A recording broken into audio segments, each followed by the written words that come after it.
नमस्कार मैत्रिणींनो, मी सौ छाया काकडे छाया सुपर किचन मध्ये तुमचं सर्वांचं स्वागत आहे। तर चला म्हटलं आज काय करावं, तर मला एक निमित्त भेटलं। ते म्हणजे असं आपल्या जागृतीचा ऍक्सिडेंट झाला आणि त्याच्यामुळे म्हटलं थोडं तिला पौष्टिक लाडू पोटभरीचे असे करावे की जे हाडांनाही बळकटी देतात। तर चला ते कसे करायचे, अगदी झटपट होणारा हा पदार्थ आहे। तर मी तिच्यासाठी केलेले आहेत, पण तुम्हाला दाखवायचे म्हणून मी परत करत आहे। तर चला कृती आणि साहित्य एकत्रच पाहूया। हे शेंगदाणे एक वाटी, एक वाटी गूळ, एक वाटी सुकं खोबरं, एक वाटी तीळ, एक वाटी चण्याचं पीठ, वेलची आणि जायफळ। तर अशा प्रकारे हे साहित्य आहे। तर आपण कृती करूया। आता हे शेंगदाणे जे आहेत ते मी भाजून घेतलेले आहे। तर आपल्याला प्रथम तीळ भाजायचे आहेत। तर आपले शेंगदाणे भाजून झालेले आहेत, मी पहिलेच भाजून ठेवले।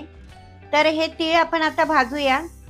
फक्त चटचट आवाज येण्या इतपतच आपल्याला भाजायचे आहेत। हे बघा आता चटचट आवाज यायला लागलाय, म्हणजे आपले तीळ भाजत आलेले आहेत। आता आपण ते काढून घेऊया, कारण आपल्याला ते करपू द्यायचे नाहीयेत। आता मी तीळ काढून घेते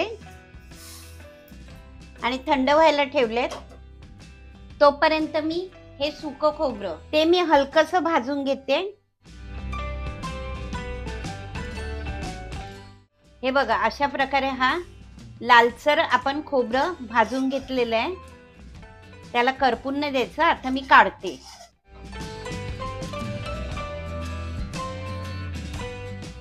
आता मी हे चण्याचं पीठ भाजून घेते।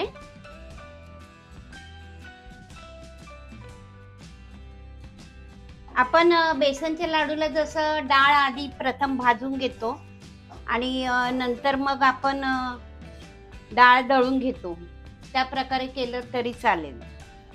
पण आता एक वाटीसाठी आपण कुठे डाळ भाजणार आणि ती दळणार।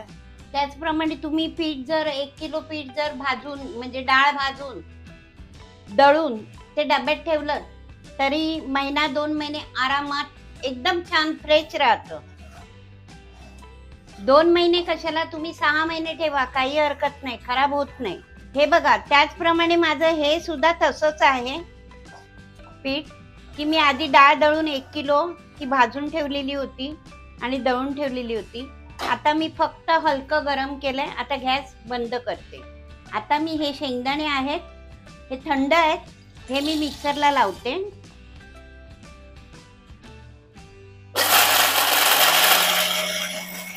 त्याचप्रमाणे मी आता त्यातच हे तीळ टाकते। आता त्याचाही मी एक गरका मारून घेते, म्हणजे एक फेरी करून घेते। मरणाचं गरम झालंय।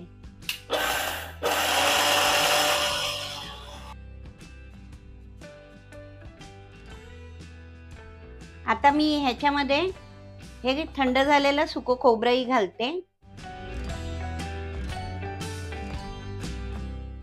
परत मी हे मिक्सरला बारीक करून घेते।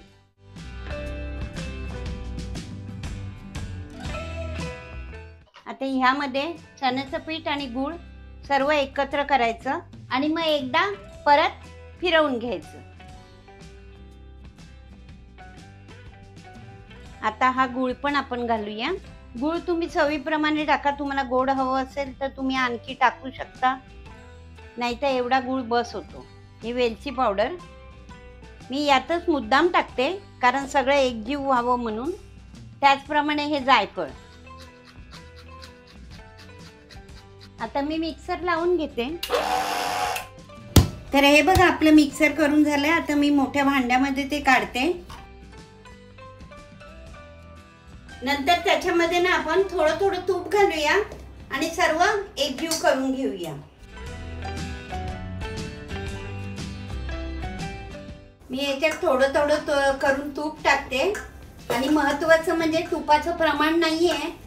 आपले लाडू वळतील असेच, कमी लागतं, कोणाला जास्त लागतं, कारण कुणाच्या शरीरात उष्णता जास्त असते, ज्याप्रमाणे आमच्या जागृतीच्या आहे, मग अशांना तूप कमी लागतं। कारण गुळ वगैरे लगेच हातामध्ये मेल्ट होतो, साखर मेल्ट होते, तूप होतं. आमच्या होत नाही, आम्हाला थोडं जास्तच लागतं. तर तुम्ही प्रमाणामध्ये टाकू नका. हे बघा, असा लाडू होतोय म्हणजे तूप बस झालं.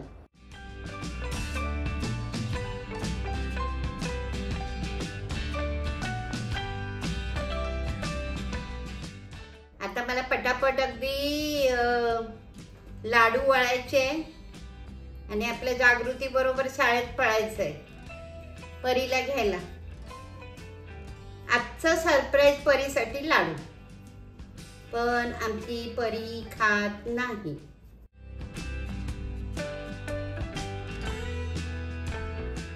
तर बघा तुम्ही, हे लाडू मी जागृतीचा ऍक्सिडेंट झाला म्हणून तिच्यासाठी करते. तर ठीक आहे, माझं ठीक आहे, पण तुमचं जे आहे ना, तुमची मुलं तुमच्यापासून लांब असतात काय, जे आईच्या खूपच अटॅच असतात, ती मुलं लांब असतात. आणि मग अशा मुलांना समोसा, वडापाव हे खावं लागतं आणि मग त्याच्यानंतर एक एक आजार चालू होतो. तर ते होऊ नये म्हणून त्या आईने, मला तरी वाटतं, असं पौष्टिक आणि हेल्दी लाडू करून द्यावेत की हाडांच्या बळकटीसाठी सुद्धा चांगले आहेत. आणि एक लाडू आणि एक कपभर दूध पिलात की बस, तुम्हाला दुसरं कशाची गरजच नाहीये. आमच्या मानसीने सुद्धा, म्हणजे मी आता पहिल्यांदाच करत नाहीये हे, मानसी सुद्धा बोलते मम्मी एक लाडू खाल्ला की माझं पोट भरून जातं. तसं आमच्याकडे चहा आणि दूध कुणीच घेत नाहीये.